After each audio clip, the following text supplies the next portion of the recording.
It's Nolan. What's going on, y'all? It's the kid J Nolan here. Welcome back for another episode of Inside the Industry, your number one source for music and entertainment breakdowns and commentary. We're going to get into some mess today. And I'm not going to lie, it's kind of entertaining mess, but mess nonetheless. As y'all can see over here, we've got Nicki Minaj clowning Meek Mill for going out and looking for a podcast deal. Good God Almighty, it's about to get crazy. All right. So as y'all know, during Nicki Minaj's Pink Friday 2 tour, and even just leading up to the Pink Friday 2 album release, she's been on station head virtually every day. And if not every day, every other day, conversing with fans, talking about the music, talking about plans for the tour, all that good stuff. Now that the tour has jumped off, she's been talking about what's going on in her life. I think she got sick out there at Rolling Loud, all this different type of stuff. But something of note was last night, when she got on station head, she took some clean shots at her ex-boyfriend Meek Mill. Now, some people may say, is she really talking about him? But the shots are too clear to me and too clear to anyone that heard them to think otherwise. Okay?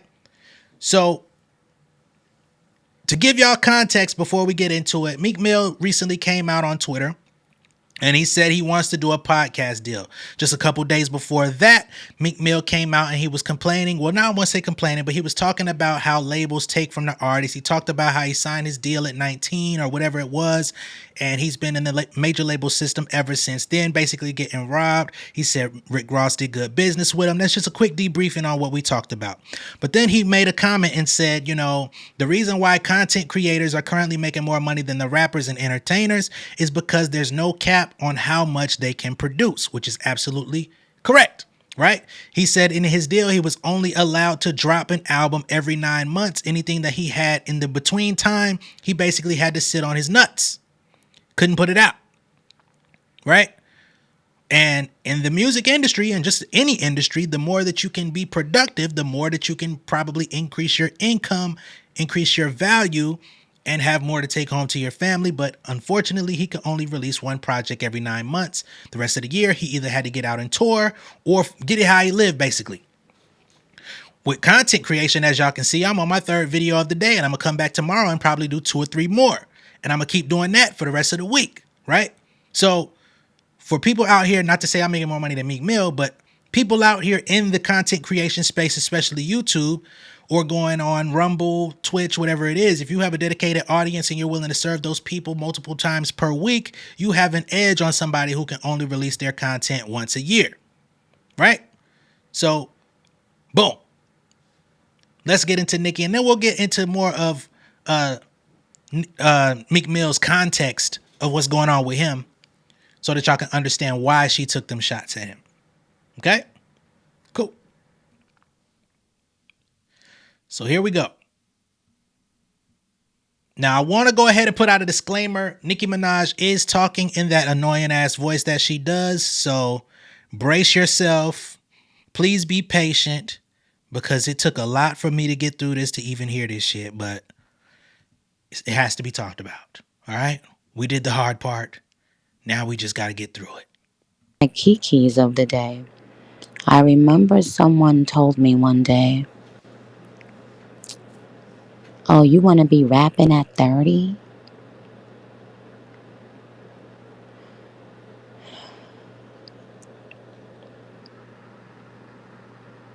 Another artist, a male artist at that. And, you know, here. Before we get into all this slow ass talking, basically, they were having a conversation about their careers and what they wanted to do, how they wanted to run things, dreams and aspirations, how long you're trying to do this, what the pivot's going to be, retirement possibly, all that good shit. And basically she's saying, he was like, you want to be rapping at 30? Like, why would you want to do that? You supposed to get run this money up and probably leave the game. Be a legend. Fuck that rapping shit after 30. Like, that's old nigga shit. So, just context on that conversation. Here they are, not being able to sell those raps of theirs and their Hold on, run that back. meet.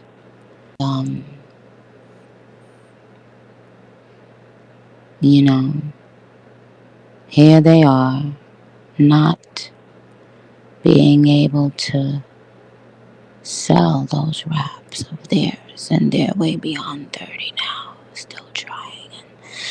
Boom. Not being able to sell those raps of theirs now, although they're well beyond 30. Okay? So let's just do a little investigative journalism here. Meek Mill age 36. Pushing 40, my G. And she says, here you are, not being able to sell those raps. Meek Mill recently released a project called Heathenism. As a matter of fact, Heathenism was just released at the top of the month. And it sold 6,000 copies. Now, I want to just give y'all a little context here. 6,000 copies for an independent artist would be amazing. That would be all profit. And it's all profit for me because he's fully independent now. But 6,000 copies for somebody who has that much name recognition. Meek Mill is like a household name, whether you like him or not. You know? So let's just look at the trajectory, right? His Championships album, which was released in 2018, which is one of the favorite albums of his career, had a lot of hits on it, had a lot of collabs on it, all that good stuff. He sold 229,000 in his first week on that particular project, right? Which is a lot more than 6,000. Commercial performance of the album, it was certified platinum on June 5th of 2019. So within a year, it was a platinum album. So we're seeing Meek Mill has had success in his career. He's done well for himself, or at least he's done well industry-wise. His last album, Expensive Pain, was released in 2021. It did a lot less numbers than Championships, but in the first week, it sold 95,000. Debuted number 3 on the US Billboard 200. That was considered a failure by Meek Mill's standards at that time, which is why he ended up leaving all of his labels shortly after this project came out. Right? So he's complaining. He's disassociating himself with Roc Nation. He's leaving Maybach Music. He left Atlantic Records. He said he wanted to audit all the labels. He was trying to hire all these attorneys and stuff to look into his paperwork, find out where his money was, all this stuff. Here we are, 2024. Meek Mill drops an album and sells 6,000, which is a lot different from 94,000 on your previous album. Man, oh man. So, over time, in the second week, he accumulated about another 46,000 units, which was not nothing to sniff at. So he sold around close to 140,000 copies on the previous album. Not platinum or anything, but better. At the end of last year, him and Rick Ross put out their album Too Good to Be True, which I don't think this had very much commercial success either. There are no references of any certifications or record sales on this particular album. And if they didn't report it, you know it's being withheld for a reason. It did not perform that well. But nonetheless, Ross and Meek Mill are both independent today. So we can see that they're kind of on a decline of some sort. So just want y'all to understand what Nicki's referencing when she says that you're still rapping well into 30s and you're having some problems selling those raps today. But you wanted to not be rapping at 30. Here you are. And we see that you're trying to do some other things.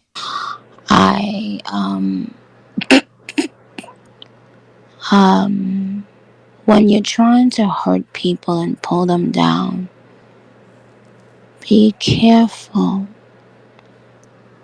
You don't know what life has in store. Now I am at the most successful I've ever been. And they have declined a lot. And it's not about laughing about a decline, it's about being careful what you say to people trying to hurt them. Now, despite the way that she's talking, which is fucking egregious, it is painful to sit through. She's making very good points. I mean, when she's right, she's right. For all of you barbs out there, I'm not going to say anything bad about Nicki in this video. I know y'all waiting on it. I'm not. I don't hate this woman. I don't know who told you that, but you need to get your money back because that's not true. I'm just critical of her. I hold her to a different standard when it comes to music because she's been around so long. She's been hoisted as the best, the standard, the everything. So, whatever. But nonetheless, talking about Meek Mill, she like, just be careful about what you say. I'm not rejoicing in your decline, but I never forgot that shit you said. And I'm at the top of the game today. I'm at my most successful, right? Year 15, 16. I'm bigger than I was when I first came in this motherfucker. And you are a small thing to a giant today. You are the molehill from a mountain. Goodness gracious. So let's just let Nicki finish up, shall we? Years later, you'll remember, oh shit, wow. And now you have to try to get into a different profession. Now you're looking around to try to get into another profession while the queen, oh, y'all so lucky I can't do my motherfucking bombs and get the fuck. Here we Y'all go. so lucky. While the queen sits on her throne,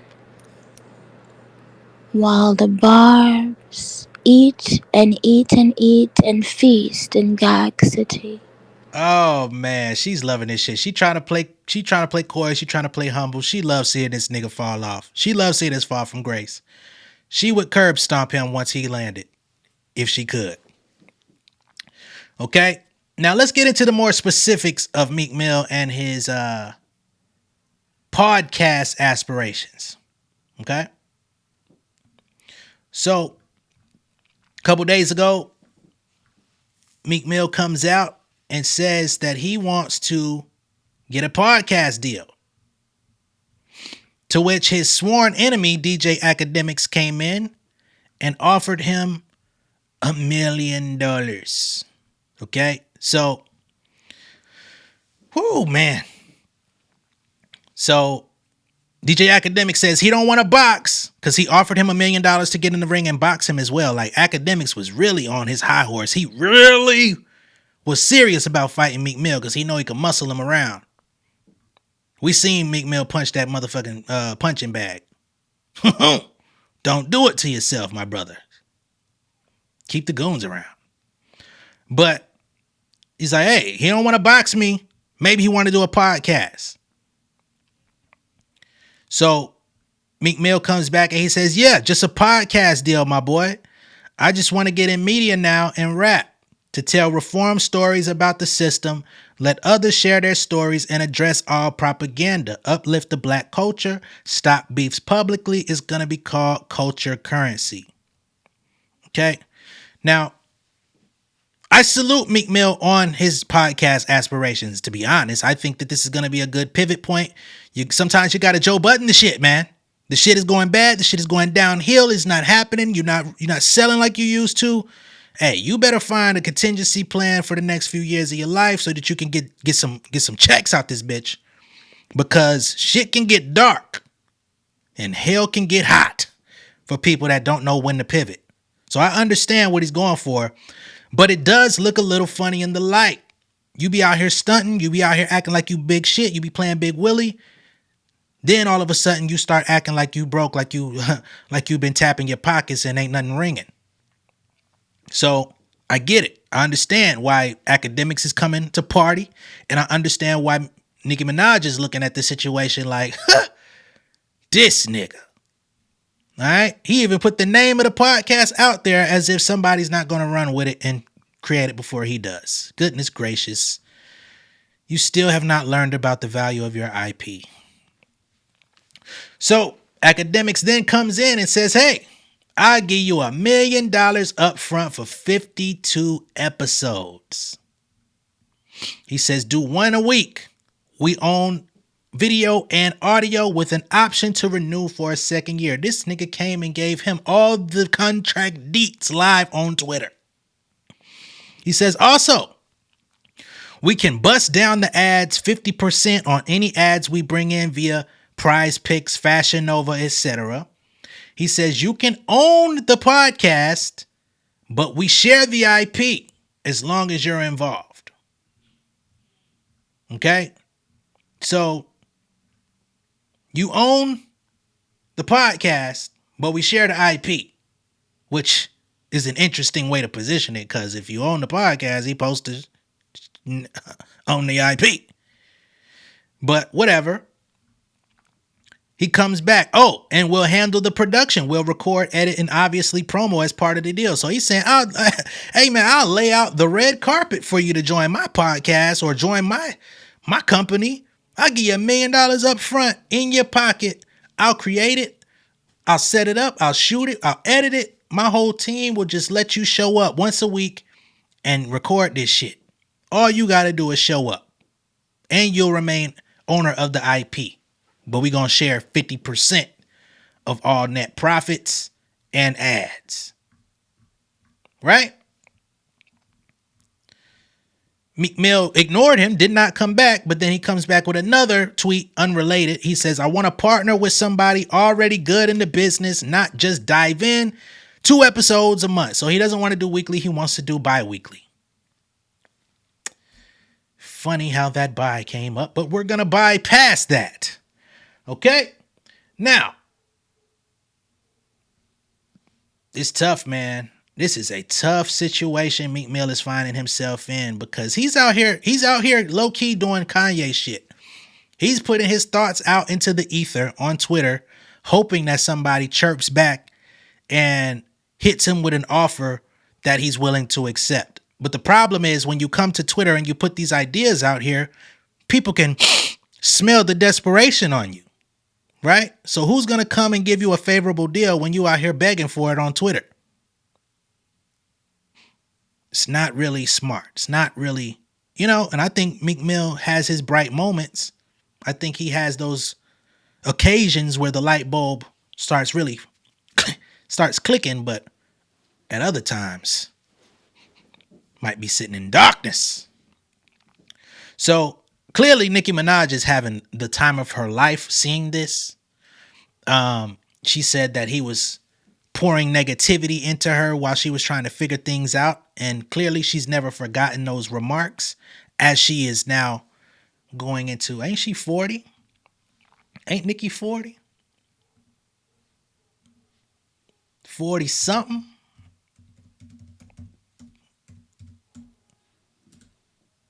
$41. So Nicki is 41 and she's bigger than ever. You got to go by the sales, go by the tickets that are allegedly being, I know y'all hate when I say alleged, but y'all go by the tickets being sold on the Pink Friday 2 tour, sold out. They say it's the biggest female rap tour in the history of hip hop. And for the sake of conversation and for the sake of not arguing with people in the comments, I will say that's what it is, right? And she's looking at him like, you little bro ass nigga. You wanted to talk to me about my aspirations of still rapping into my 30s because I love this shit. Because I want to still be relevant. I still want to put music out because I really enjoy it. You want to try to chastise and scrutinize and look at me like, nigga, you want to do that? Why? Here you are, 6 years into the benchmark of 30, and you putting out the lowest scale of music in your life. Goodness gracious. And she's having a ball. Sheesh kebab. That's what I've got for y'all on this one. Clearly, Meek Mill is not trying to do a deal with DJ Akademiks. He can never go back to Philly if he did that after all of the tough talk. If he accepted $1 million and went on his platform and showed up once a week, he would be laughed out of the gym. So that's not going to happen. It will be interesting to see where Meek Mill lands, because I'm sure he could or can get some sort of podcast deal, but I don't think it's going to be the deal he's looking for, because again, if you out here begging for it on Twitter, motherfuckers is going to offer you a kitchen table. Right? Empty kitchen table. It ain't gonna be the one that Jesus had on the last meal. They just gonna bring you a table and say, now, you bring us the meats. You bring us the sustenance, okay? Because Meek Mill is gonna be the guy that's gonna, his name recognition is gonna be everything that brings it. He may get some upfront money. He may get somebody to sponsor it and stuff like that, but this podcasting shit, this content creation shit, showing up to work every day, talking about things, talking about what's going on in the world, talking about what's going on in the industry. This shit it's not for the faint of heart. Y'all pounced on Akademiks for a very long time. Y'all talk about quote unquote bloggers all the time, call niggas corny. When y'all start getting on camera in that hot seat and you gotta do that shit 4 times a month, you gonna pivot. You gonna Joe Budden yourself. But you not built for that. Joe Budden been in the media game since he was still rapping in the mid 2000s. So wishing you all the best of luck, Meek Mill. But we'll just have to see where he ends up. Let me know what y'all think about this down below in the comments. Be sure to like and share this video. All my insiders, I hope you enjoyed it. All my outsiders, go ahead and become insiders by subscribing to the channel. Hit all post notification bells. Hit all. And that's what I've got for y'all this evening. I will be back tomorrow at some point. I've got some things to handle earlier in the day, but towards midday evening, I will have some content out for y'all. So I will see y'all shortly. Y'all enjoy the rest of your evening, and I will be back soon. Okay? Much love and respect. Peace. King of my city and cul-de-sac. Coming out swinging like soldier rags. Leading my people like quarterback. Boy, I study this shit, I'm an almanac. Had to get up and grind. Knowledge is booming, I'm here to apply. Came with the chip and the dip, it just single the mind. We finna do more than survive. I need my check. Spinning the block for the Gouda. We hitting the jeweler to flood out the net. We don't do beef on computers, I'm straight out the sewer. We come when you rest. Niggas be looking perplexed, so keeping my foot on their neck. No map, I trust my gut for the quest. But drama, I'm fully abreast. I was ready for years and they died of me. All of a sudden they tell me they proud of me. I've been dropping these haters like calories. Cross them out, I came back with some boundaries. Stand for my honor, but too raw, no corner. Packing the stick with a drummer. Wanna catch my bad, won't fumble. I done came too far to be humble.